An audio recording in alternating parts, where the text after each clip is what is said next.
Cybersecurity headlines.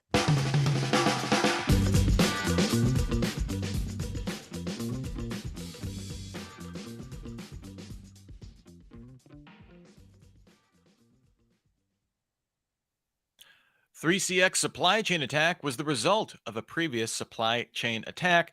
Southwest operations resume after a technical issue, and surveillance on the rise, morale on the decline for IT workers.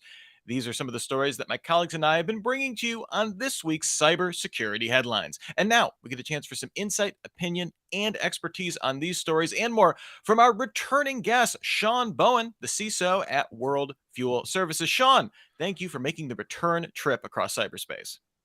Thanks for having me again. It's your fifth appearance on the show, and much like Batman, we light up the CISO signal, and you're always here when we need you. So much appreciated. We have also appreciate our sponsor for today's episode, Pantera. One click to test all your security controls. Remember, you can join us on YouTube Live. Go to CISOseries.com, hit the events drop down, and look for the cybersecurity headlines week in review image. You can count it. It's the third one down. Take your pointing device and click on it to join us. We have about 20 minutes, though, so let's hop right to it. 3CX supply chain attack was the result of a previous supply chain attack. It's quite a doozy. This is according to Mandiant. It's the first known case of one supply chain attack leading to a second supply chain attack. It targeted the video conferencing and online communications platform 3CX and occurred when an employee downloaded a compromised version of the financial trading software XTrader. The attackers then used access granted by the malicious XTrader software to lace 3CX's desktop application with malware. Researchers feared that it might amount to the next SolarWinds-style supply chain attack with untold numbers of downstream customers at risk of a compromise. So, Shawn, never a good day when we're talking about, like SolarWinds-like in a conversation. Can you explain how this became a double supply chain attack and I guess what this means from a cybersecurity perspective? Yeah, so this one's interesting. A couple things. I'll add some more flavor that I recently read on Brian Krebs as well, or Krebs on security. The This is probably bad on me, but I've never even heard of 3CX or the trading software they're using, and I think that's part of why you're going to get the double or triple or a chain of supply chain attacks because they get wherever they can. It's the weakest link, right? And then Mhm. if that's not of value, where can you go next? And so it's to me, it's kind of this. It's no different than how they get access to a regular traditional network or a single corporate network. You get a foothold on a badge reader or something that's a fish tank thermometer, right? The fish tank thermometer, we all know that story, isn't valuable, but what it's connected to is. And so this is the same type of situation where this particular the initial attack probably wasn't a significant value, so they see, hey, where can we go next? And then from there, and it might be 3 or 4 hops later, this one happens to be the second hop. But I think you're going to see that more and more because that's just the nature of our interconnectivity is how can you exploit it. But what was interesting that I was read on Krebs' recent pieces, how they were deliberately targeting both Linux and Mac as well, and that came through what we all talked about last year. I think actually on one of the stories I was on was the fake job offers came through a fake job offer with embedded malware there, and so it's a series of threats that we all know about used at the same time, and that's just the complexity of security. Is it's not just simple, did someone break down your front door? It's, did they infect the tree that grew and ended up being cut down and turned into your door that was connected to the lock? And it just becomes this wild, crazy chain that sometimes is not comprehensive. All right, our next story here. Southwest operation resume after a technical issue. The Federal Aviation Administration was asked by Southwest Airlines to pause its operations, including flight departures, due to a technical issue early Tuesday morning. The airline says the data connection issues were caused by a vendor-supplied firewall failure. Support staff quickly resolved the issue, and operations were restored within about 40 minutes. FlightAware indicates that nearly 2,500 Southwest flights were delayed. So, Shawn, of course, never also a good day when the term technical issue appears in conversations, especially, when you've boarded a plane. It'd be easy to dismiss this. All airlines deal with technical issues all the time. But, here we have two additional points. First, the FAA, or Southwest calling and making that call to the FAA. And second, the fact that the problems seem vendor supplied, something that seems to be a common thread with vulnerabilities these days. I'm curious, what's your take? Yeah, well, so the much rather find out there's technical issue when you boarded the plane rather than when you took off, unless you're into the hobby I am, right? We always talk about me skydiving, so backup plan, right? No, yes, there's a little bit of finger pointing at the vendor. Um, is that is that right? I don't know if that's necessarily the case. You could have been more due diligent, had multiple setups. You can do uh, duplicative connections and have that redundancy if you're building a resilient organization. I'm not going to pick on Southwest as they call them a budget airline, but they are considered that. And where do you think they're going to make those decisions? It's not that they're putting people's lives at risk. They're a good airline from that function, but they're going to make cuts, and they're not going to make the most advanced software and some of those features, and they're going to try to cut where they can. And that's all of our businesses. Every business we're in the business of managing risk. Of, do we take a little bit lesser sophisticated approach, or do we take a slower approach at certain things, um, gambling on the profit we're going to make from that? And that's kind of what happened here. I don't know what software or what firewall they were using, but I would probably venture to say, hey, they probably took different risks than other airlines probably did, just because that's the nature of the business they're in. And this is not surprising, I guess. Yeah, although I have to imagine, whether you consider Southwest, a budget airline or whatever, compared to, some of the bigger ones out there, but they all have to be, as organizations with any kind of age, all have to be swimming in and balancing all sorts Yeah. of technical debt all the time, constantly. So you're right. It's easy to, with some of the recent stuff happening with Southwest, easy to point the finger again, but it almost seems like, outside of the vendor issue, this was the system working as it should. They alerted the FAA. They fixed it in 40 minutes. Like, Yeah. no one wants to be delayed 40 minutes, but at the end of the day, you're right. It could be Yeah, worse when they're in the air. a lot better than being disconnected, or Yeah. especially when you were talking about operations, right? This wasn't, hey, we can't issue tickets for an hour. This was probably, we can't coordinate, flights and where they're going and things like that. And so, the planes are going to fly okay. So safety, that's one good thing about FAA and generally regulated environments, right? The planes aren't at risk. It's just the operations of the flight system that they're trying to put in place. So. All right, our next story here, one of the more interesting ones for me this week: surveillance on the rise, morale on the decline for IT workers. This comes from a new study released by 1E that found that most companies expect to use some sort of employee productivity surveillance in the near future if they're not already doing so. 79% of respondents said they hadn't implemented such a system, or 79% of respondents that hadn't implemented such a system said they expected to use one within the next 3 years. This comes despite finding that when organizations deploy workplace surveillance, 26% of IT workers report a decrease in morale, 30% see an increase in employee anxiety. Shawn, this reminds me of that meme that the beatings will continue until morale improves. I guess, why do companies feel the need to install surveillance over their employees? Do you think this is just like a pandemic spurred thing that's been catching on now, and do you think it'll work? Because well, I want to touch back on. You said this was one of the more interesting stories for you of the week. Is there something that David's instituting that is like some surveillance? I Um, have no comment on that. um, no, I think it's. I understand where it's coming from. Right? You're out of sight. Are you? There's a trust thing, and are you doing enough work, etc. My challenge to them is: were you doing this in the office? I mean, there's lots of studies that say 2 or 3 or 4 hours of productivity was what was being achieved in an 8-10 hour day of work, because there's just BSing on the way to the bathroom with the water cooler talk. There's gabbing when you're at lunch and it's just taking a little bit longer. I mean, how many lunches do we do at our Zoom desk, on our desks while we're on video conferencing, whatever it might be.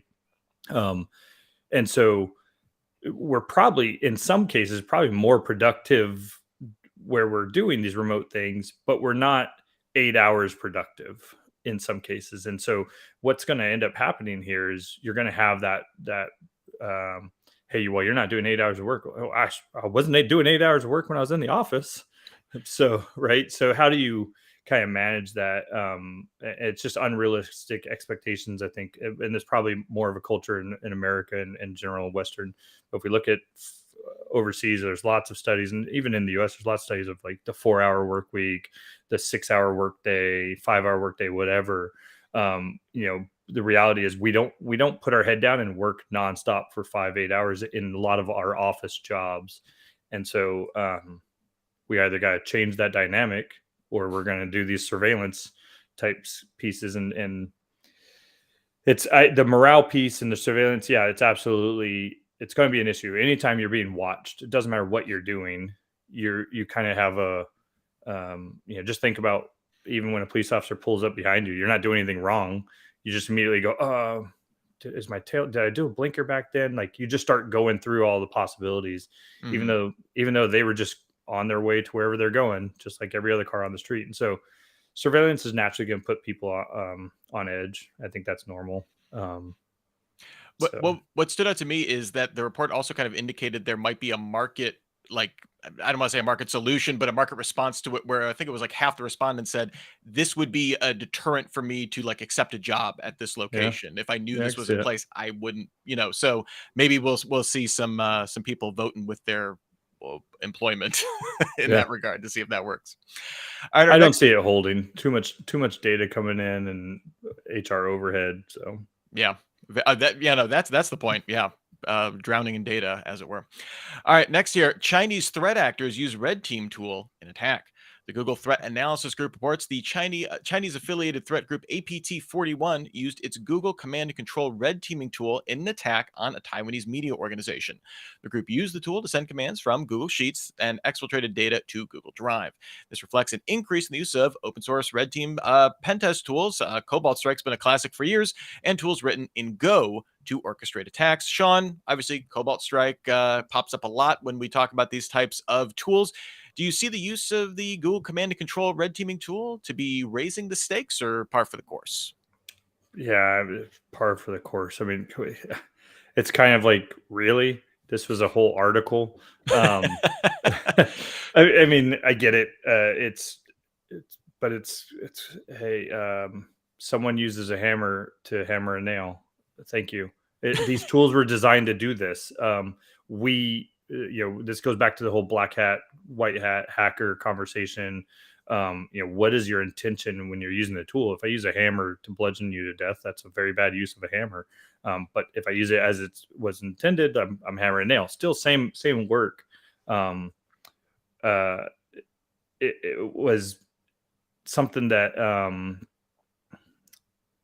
we're going to see naturally. And one thing I will say that's probably a positive of us seeing it is we theoretically should be able to make better signature detections based off of it. So rather than it being a home crafted tool that we've never seen, I would hope that we can probably be better at detecting some of this equipment. Well, with that being said, do you think, as we've seen this now become common with these types of tools, do you think we'll be seeing that informing people that are developing new ones, knowing that they're going to be open source and almost certainly co-opted by malicious actors, or is that already the case? Ooh, that's an interesting one. If they're going to be, so you're talking about supply chain tack on our pen testing and red teaming tools. That's an interesting one. I think that would be. I'm not tipping that off to any threat actors, but that would definitely be an interesting attack, and that would disrupt a lot of things. I think that the tool builders themselves aren't and probably shouldn't change their direction. They're building them for the right reasons, but just like anything can be used maliciously. We don't want to go away from it. Can you imagine a world where the good guys never had a tool to test all of this stuff? The other side of that is like, we can't, if we make the pen test tools worse for their legitimate use, then it just makes us weaker for actual, like it's a catch-22 for sure. Yeah, it's like me just slap boxing a UFC guy before he's training. Like, he's not going to realize what it's like, and when he gets into the ring, he's going to get jacked up. Yeah, everybody looks good until they get hit. Yeah. All right. Before we move on to our next story, we have to spend a few moments and thank our sponsor, Pentera. Today, over 60% of cyber attacks involve the use of exposed credentials. Now, for the first time, security teams can address this critical threat head on. Pantera collects an organization's leaked credentials and automatically tests their exploitability across the external and internal attack surface. Pantera's customers find that leveraging the Pantera automated security validation platform as part of their exposure management strategy increases their ability to identify security gaps, improve the efficiency of remediation processes, and maximizes their security readiness. To learn more, visit Pantera.io. Microsoft warns of Remco's RAT campaign targeting tax accountants. Just ahead of US Tax Day this past week, congratulations everybody, Microsoft observed a new Remco's RAT campaign targeting US accounting and tax return prep firms. The phishing attacks began in February and aimed at tax preparation organizations, CPAs, and accounting firms, and professional service firms dealing in bookkeeping and tax. Crooks use lures masquerading as tax documents sent by a client. Shawn, another example of phishing 101. But, as we've talked about even earlier on the show, it just works, especially in high volume environments, such as filing clients' tax returns on time. These attackers know how to get people over the barrel and when they're vulnerable. Would more training or different training help reduce the impact of this type of attack? Or are they always going to find these stress points to kind of look to exploit? Well, yeah, fishing 101. I mean, this is kind of as obvious as any of the other ones. Let me guess. During Christmas, they're going to target Christmas sales, etc. So this is where tailored training is beneficial. Like, hey, around this time, these are the types of things you might start to see. We internal to our company, we sent out a memo like, just so you know, these are the types of phishing you're going to probably see. You're going to probably see an uptick around tax related stuff. And then we try to give that theme and just kind of tip that off. That's just naturally going to happen. You're going to build those trends, and we're going to drop the ball occasionally. We're going to say we're going to forget. This was a valuable targeted time frame. When we think COVID, how many people came out with COVID things, or some around the election, someone's going to start doing political related phishing, and that's just the natural cycle of good guy, bad guy transitioning. And build that training around it. But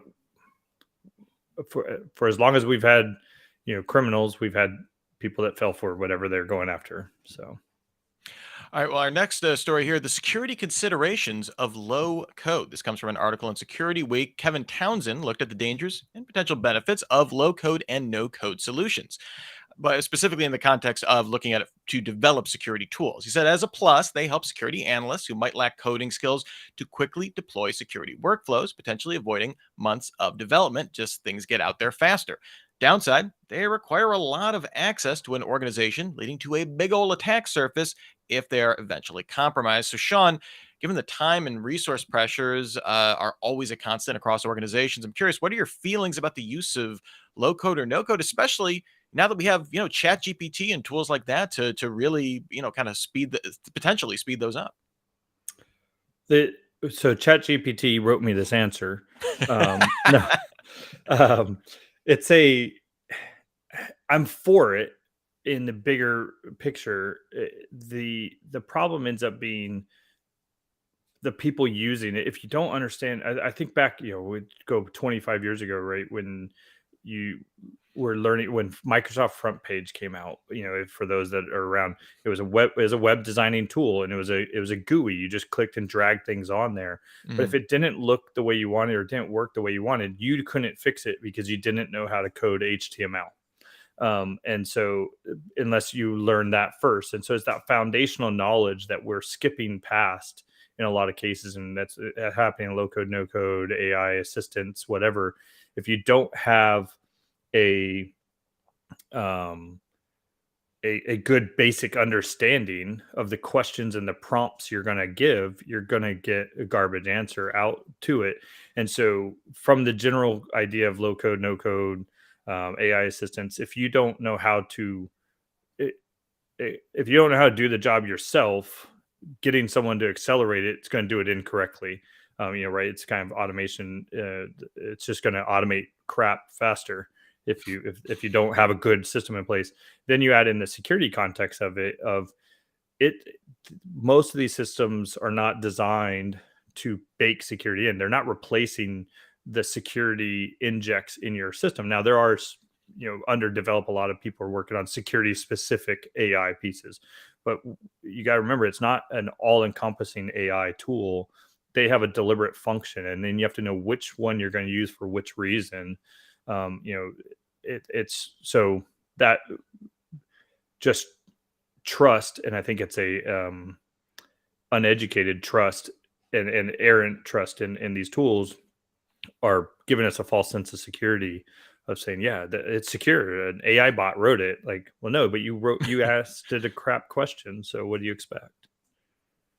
Yeah, in some ways I'm certainly sympathetic, because in a lot of ways, like the surveillance story, this is the quest for ever more productivity. So if you're getting pressured as a security analyst to, speed stuff up, these maybe could seem as a way to, do that real quick.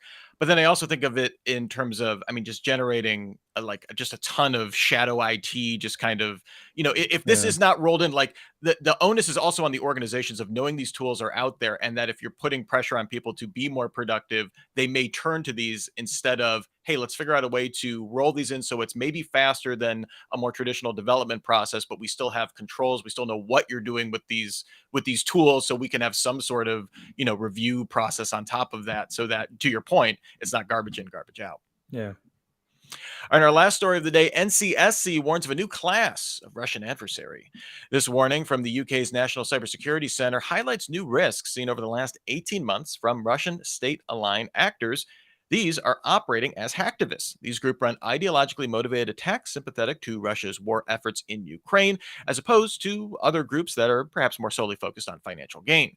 These groups generally run DDoS attacks aimed at causing service disruptions, seen targeting airports and government-run websites, and we've been seeing them in European airports. We've been covering that for a little while now. So, Shawn, not sure this is necessarily like a wholly new class of adversary, but the threat of interruption has already proven to lead to, perhaps a rapid, unscheduled disassembly of infrastructure in the style of Colonial Pipeline. Is the National Cybersecurity Center simply trying to draw attention to these actors? Maybe, just more volume there, or might they be seeing something else that's making them truly new? I agree. I don't think it's necessarily a new class of threat actors. It's just something that come here. Yeah, we'll get somebody screaming a little bit. I got my local threat actor with me.